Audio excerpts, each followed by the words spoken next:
tous la radio dans la voiture ou pour se détendre, mais connaissez-vous tous les rôles d'un animateur radio? C'est ce que Top Music nous a permis de découvrir. Immersion, une journée avec un animateur radio, c'est parti. Je m'appelle Jules Martin, je suis animateur sur Top Music tous les matins dans la matinale qui s'appelle On est tous debout. Il est 6h21, dans un instant on va démarrer notre sujet du jour. On en parle? Vos réponses sur Facebook? Alors, moi je fais de la radio parce que je suis tout simplement passionné depuis des années. J'ai commencé bénévole dans les années 2010, donc ça fait 10 ans que je fais de la radio aujourd'hui. Et ensuite j'ai fait une formation qui m'a permis de devenir animateur radio professionnel. Et là ça fait 7 ans que j'exerce. J'ai commencé dans l'ouest, près d'Angers, ensuite j'ai été sur Nantes. Et là ça fait depuis le mois de septembre là, 2025 que je suis arrivé ici en Alsace. L'avantage c'est que c'est un métier qui est très rigolo, c'est un métier qui est passion, donc c'est vraiment cool à faire. Quand on se lève tous les matins on est vraiment super content. Et après l'inconvénient ça peut être en fonction de la tranche horaire sur laquelle on est. En l'occurrence pour nous c'est le matin. Donc l'inconvénient principal c'est qu'il faut évidemment se lever tôt.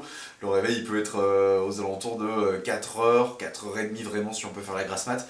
Mais c'est ça, c'est un rythme de vie qui est un petit peu décalé. Pareil on a les collègues le soir qui font le 16-19 qui peuvent être chez eux pas avant 20h, 21h pour ceux qui habitent le plus loin. Donc c'est un métier passion, mais sur les horaires ça peut être un peu plus compliqué. Certains disent que c'est un métier timide et je trouve que c'est pas faux parce que moi-même je suis pas le gars le plus extraverti du monde. Donc faut pas hésiter à y aller, faut pas hésiter à se lancer. Et le conseil que je donnerais vraiment, principalement pour commencer, c'est qu'il faut s'exercer. Faut pas hésiter à pratiquer. Il y a plein de radios associatives un petit peu partout, que ce soit ici en Alsace ou même partout ailleurs, qui sont largement preneurs d'accueil pour aider les gens à pratiquer. Donc vraiment, faut pas hésiter à se lancer. La première fois, c'est toujours un petit peu compliqué, mais vous allez voir que généralement 90% des gens qui font de la radio sont largement contents de partager leur passion et de vouloir transmettre, quoi. Niveau formation, il y a des formations officielles qui donnent des diplômes, on appelle ça les écoles de radio. C'est pas forcément nécessaire pour être animateur, encore une fois c'est vraiment la pratique qui est importante.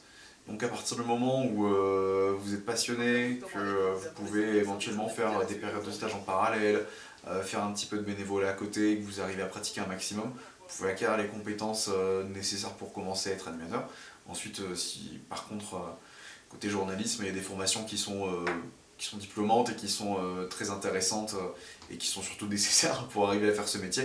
Donc ça dépend un petit peu ce qu'on veut faire. Pareil sur la technique aussi, il peut y avoir des formations, des BTS pour l'audiovisuel, ce genre de choses. Donc ça dépend un petit peu ce qu'on veut faire. Mais globalement, animateur n'a pas forcément besoin d'études, quoi.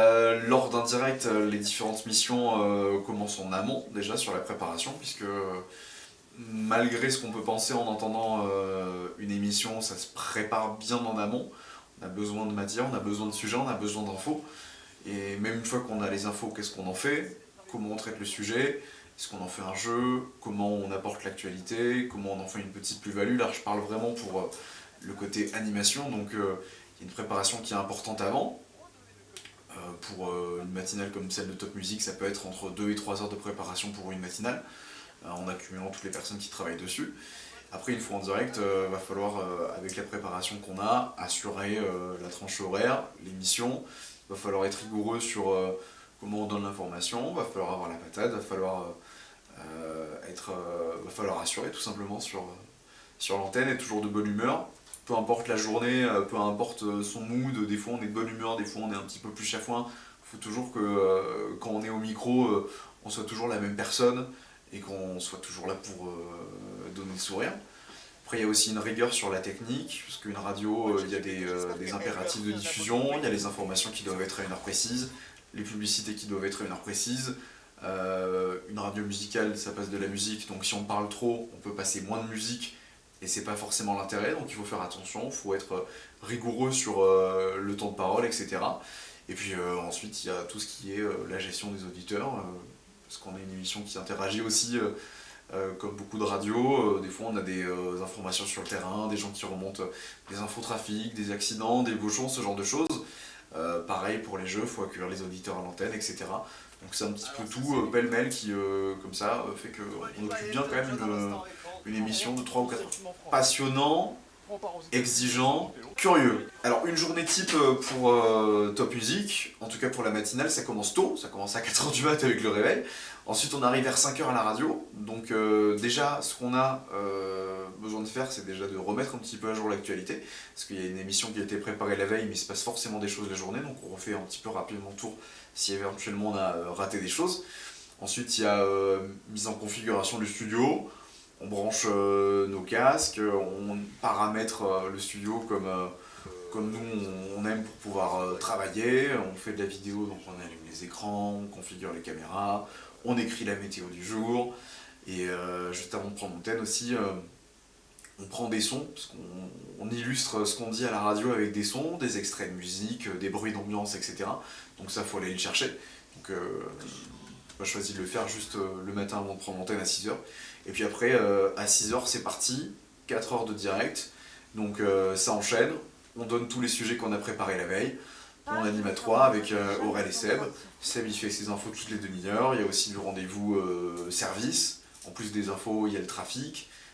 Il y a la météo, il y a tous les jeux avec les auditeurs qu'on donne à l'antenne. Nous on a le Top Cash qui est un jeu qui offre de l'argent tous les matins. On appelle à 8h10 quelqu'un qui s'est inscrit, qui a tiré au sort. On a aussi des cadeaux différents chaque semaine. Là en l'occurrence en ce moment on offre des places pour le Racing, donc on fait jouer les auditeurs pour ça. Et puis voilà, on accompagne les gens pendant 4 heures. Faut garder le rythme parce que 4 heures c'est long, faut garder la même énergie, que ce soit qu'il soit 6h10 ou 9h27, faut qu'on soit toujours les mêmes, faut que le rendu soit toujours pareil. Donc on a sur l'antenne comme ça pendant 4 heures.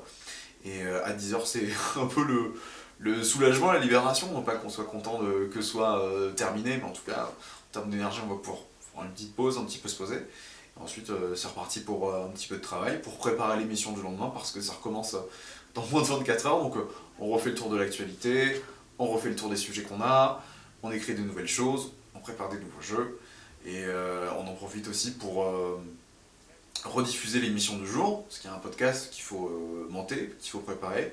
Il y a des choses aussi qu'il faut rediffuser sur toutes les journées, des petits extraits d'émissions comme ça.